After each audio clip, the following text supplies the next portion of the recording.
Ini adalah gerakan meningkatkan perspektif dan interaksi terhadap penyandang disabilitas. Oleh karena itu upayakan semua layanan publik, gitu ya, apa sih pendekatan-pendekatan yang harus dilakukan sehingga nanti adik-adik semuanya bisa melakukan pelayanan yang baik bagi semua warga negara kita tanpa terkecuali, ya, termasuk penyandang disabilitas.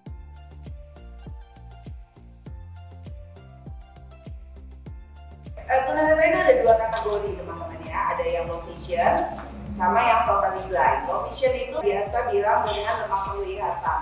Nah, totally blind juga ada dua teman-teman, ada yang sama sekali tidak melihat, tapi ada yang kita sebutnya blind with light perception atau masih memiliki persepsi cahaya. Tunanetra akan begini, maka saya tidak akan berjalan di sampingnya Mas Akbar, saya akan berjalan persis di belakangnya. Apa yang dia injak, saya injak.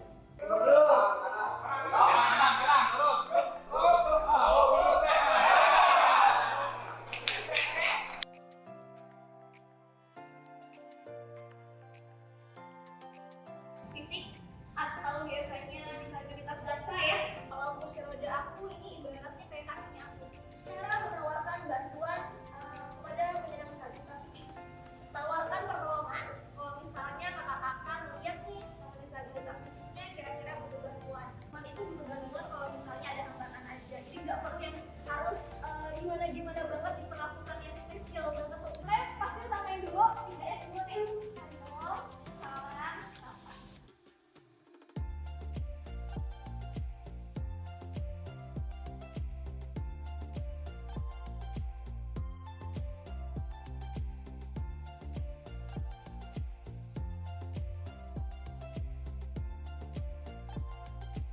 Saya mau nanya deh, di sini ada yang udah pernah dengar belum sih istilah disabilitas psikososial? Tidak semua teman-teman ODPJ atau kita sekarang istilahnya pakai disabilitas mental psikososial aja ya. Saya singkat ODP ya. ODP. Tidak semua ODP itu seperti itu gitu. Ada teman-teman yang bipolar, tapi dia masih bisa kok kayak saya. Berikan cewek yang booster sama bipolar. Karena untuk mendiagnosis oh seseorang itu bipolar, seseorang itu skizofrenia, itu nggak bisa dilakukan oleh orang awam seperti kita. Kita saya pun nggak bisa mendiagnosis diri saya sendiri. Yang bisa mendiagnosis itu adalah psikiater atau psikolog, profesional kesehatan.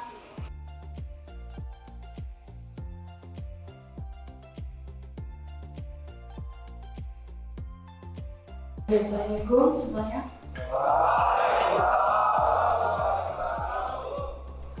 Alhamdulillah kontak ya.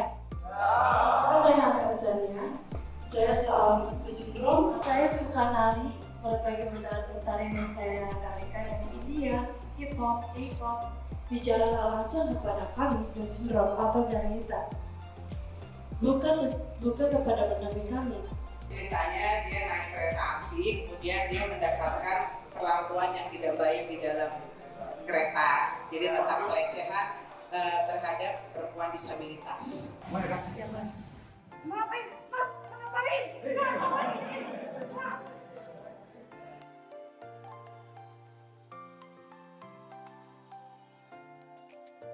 J E N N E R A.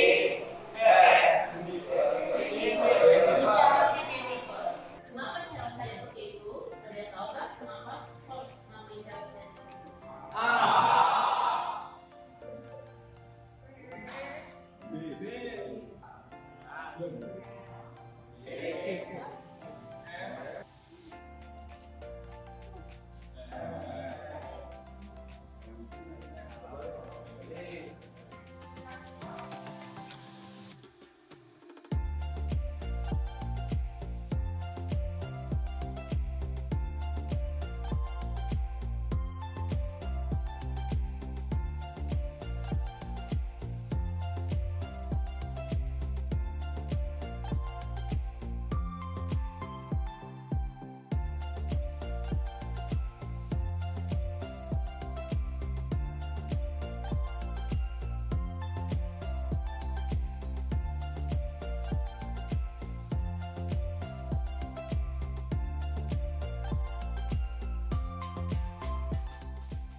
Mana kami telah melakukan melakukan survei aksesibilitas dan layanan publik.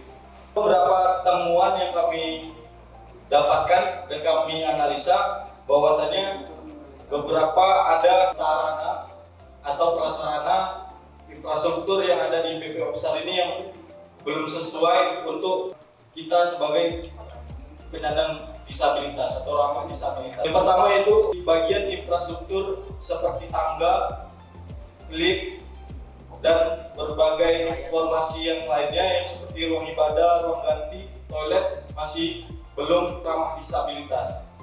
Karena beberapa tempat tersebut atau sarana tersebut masih menggunakan standar yang belum ramah disabilitas.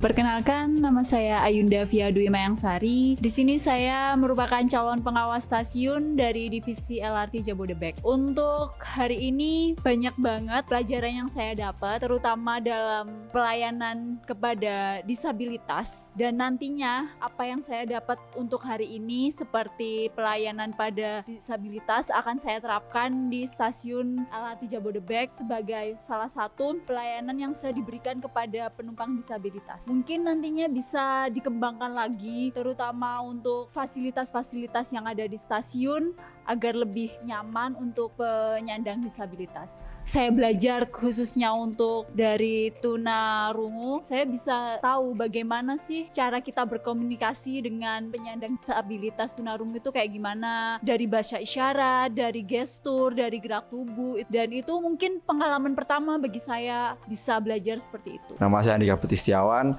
saya di sini di pengawas stasiun divisi LRT Jabodebek. Untuk hari ini tadi saya udah mendapatkan ilmu, mendapatkan materi dari penyandang disabilitas bahwa disabilitas ini berbeda dengan disabilitas yang lain, khususnya untuk cara penanganan, kemudian bagaimana cara menghadapi apabila terjadi tantrum. Kami juga mendapatkan bahwa disabilitas untuk kedepannya mungkin cara kami menghadapi disabilitas ini, kita juga tahu bahwa sangat mood swing atau bisa kita sebut bisa berubah moodnya. Kami sebagai frontliner di PT Kereta Api Indonesia mungkin kedepannya akan lebih aware, lebih peduli agar kedepannya mungkin teman-teman yang menggunakan jasa kereta api ini merasa lebih aman, merasa lebih terlayani dengan baik.